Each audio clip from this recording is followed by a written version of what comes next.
მოგესალმებით, მოცემული გვაქვს ხილი და მინდა რომ ეს წკრივები ერთმანეთთან დავაშორო, ანუ ერთმანეთ წკრივებს შორის ერთი წკრივი გავაკეთოთ, რომელიც არ იქნება შევსებული და დავაშოროთ უბრალოდ ყველა ერთმანეთისგან.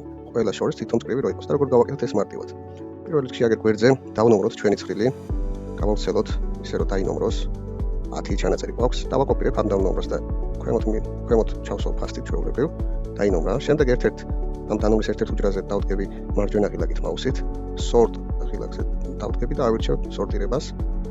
ასე დამისორტა, სადაც უკვე ერთი წკრივი გამომიტოვა და შემიძლია უკვე წხილი გავუკეთოთ წხილის საზღვრები და ჩემი წხილი გამოვიდა ისეთი, რომ თითოეულ ჩანაწერის შემდეგ არის სარიელი წკრივი. და ასე დავაშორე ერთმანეთისგან.